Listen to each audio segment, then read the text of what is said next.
All right, aspirants, welcome. In the next few minutes, we're going to break down the crucial agriculture chapter from the latest economics survey. We'll focus on exactly what you need to know to score high on your exams. Let's kick things off with a number you absolutely have to remember, 46.1%. That's the chunk of India's workforce that depends on agriculture for their livelihood. I mean, that is a huge number, and it really shows you why this topic is so important for understanding our entire economy. So let's dig in. Okay, here's our game plan for this explainer. We'll start with the big picture, then look at how we're boosting yields and the whole value chain. After that, we'll touch on allied sectors and food security, and then we'll wrap it all up with a rapid-fire revision slide, perfect for your last-minute prep. All right, first up, let's get a handle on the sheer scale and performance of this sector. Getting these basic numbers right is key to building a great answer.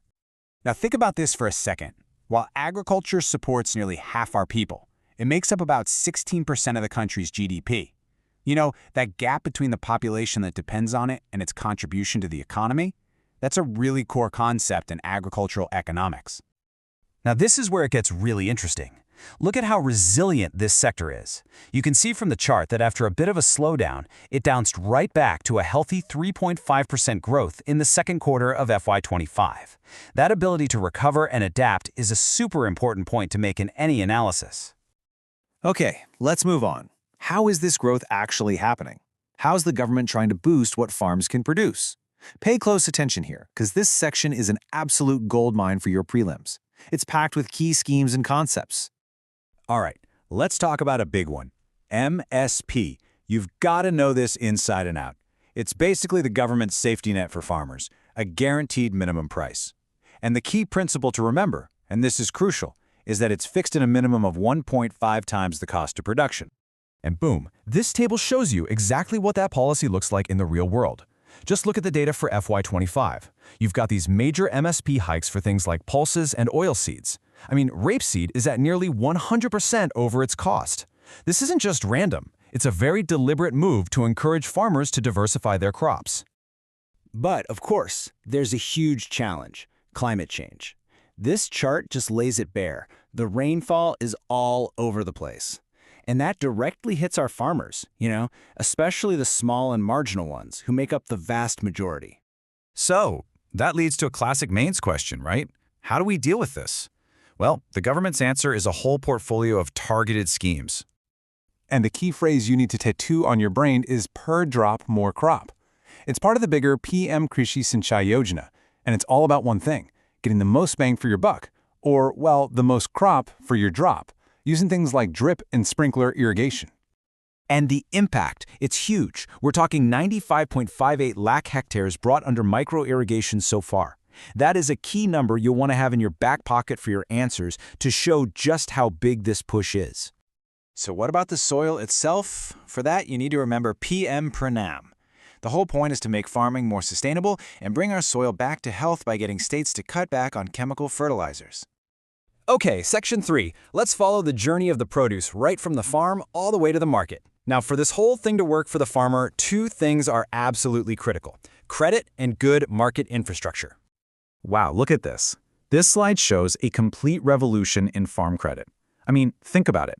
Back in 1951, a whopping 90% of credit came from informal sources like moneylenders. Flash forward to today, and that's totally flipped. Formal sources like banks now make up 75% of farm credit. So what was the main driver behind that massive shift? It was this: the Kisan Credit Card, or KCC scheme. With 7.75 crore active accounts, it's been a total game changer in giving farmers access to formal credit.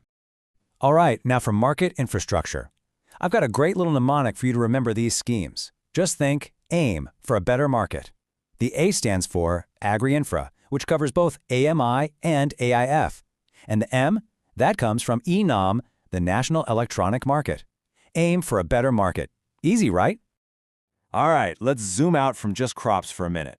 The allied sectors. These are the high-growth engines in agriculture, and they are absolutely key for boosting farmer incomes and making them more resilient. Okay, you really need to look at these growth rates. The crop sector, it's growing at about 2.1%. But then look at livestock at 5.8%, and fisheries are just soaring at 8.7%. This tells a clear story. The allied sectors are where the high growth is. And you know, that growth isn't just a number on a chart. It's had a massive structural impact. By FY23, the livestock sector was contributing over 30% to the total agricultural GVA. It's not just a side gig anymore, it's a core part of the rural economy. Okay, last big topic here. Let's talk about the massive government programs that act as our national safety net, making sure everyone has access to food. Okay, for your exam, you absolutely have to know the difference between these two.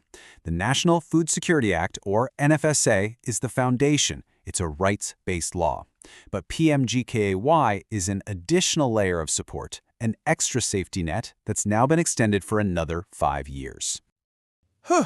Okay, we've covered a ton of ground. This final slide is your cram sheet. Seriously, get ready to screenshot this for your last-minute revision.